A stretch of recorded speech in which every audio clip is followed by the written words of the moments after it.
BC, we're praying for you. Thank God you got Dallas Brody, Ted Kuntz, and a bunch of good people.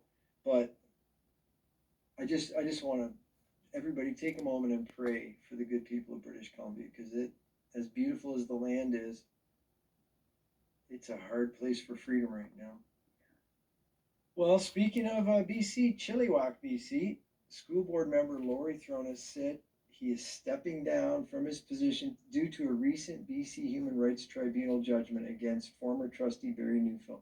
So once again, folks in BC are losing because of this whacked out government and their Human Rights Tribunal.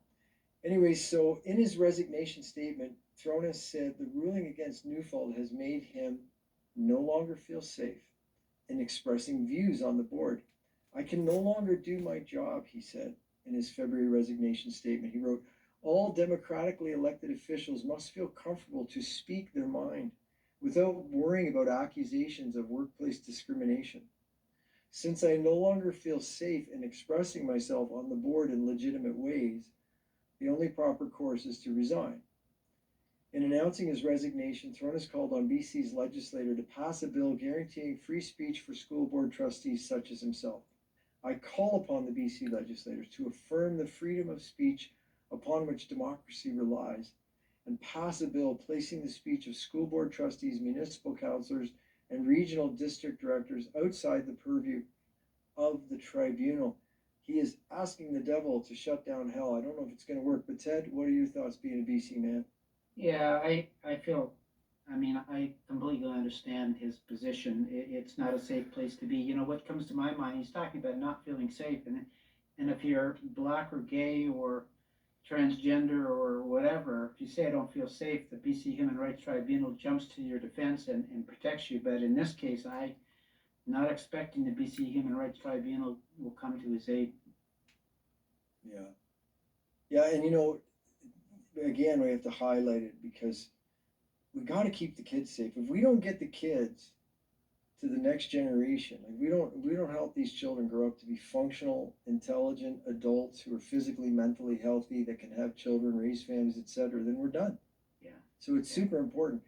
And if the people on the school board are saying, I'm not safe to do my job, you know, I can be elected, but when I get in here, I got a piece of tape on my mouth, and unless I go along with things that I clearly feel are harmful to children.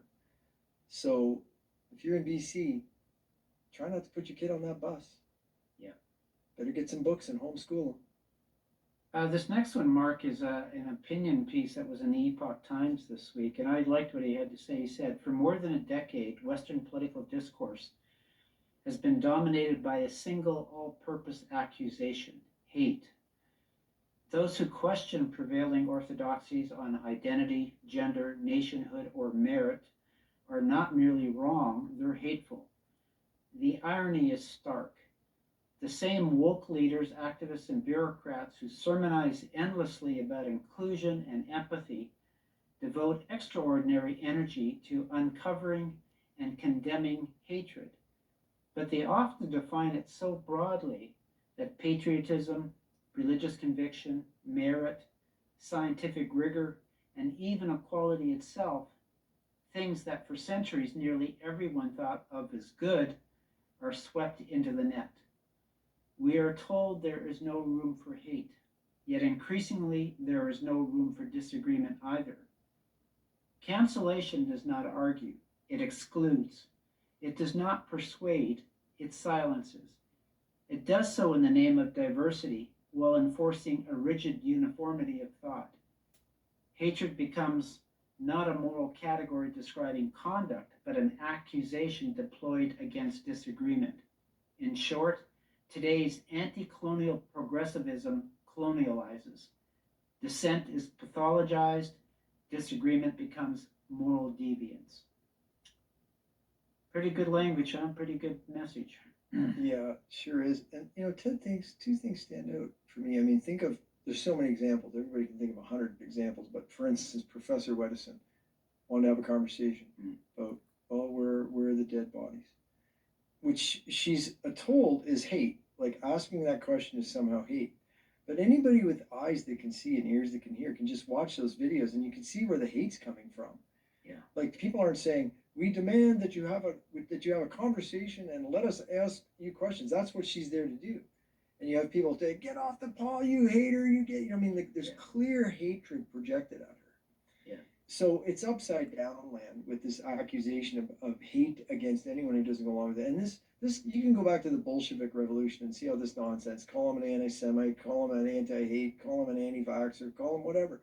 It's just name calling to shut down anybody who isn't going along with the radical agenda that's being pushed. But another thing is, I think we should cut this thing right off at the knees, right? Because Jesus himself said, "Love what is good, hate what is evil." So there is a role for hate in human consciousness as mandated by God, That's or by one of the highest representatives of God, however you want to put it. Yeah. So the whole thing, it should fall apart just like sawdust, sculpted into a little fake castle. Yeah, and instead what's happening in our federal government is that they're looking to pass Bill C9 this coming week. That is the so-called anti-hate bill, which is, to me, makes everything, if you disagree with the government, that's hate. We've got some work to do. We sure do. We sure do. Well, here's something. Here's a new word for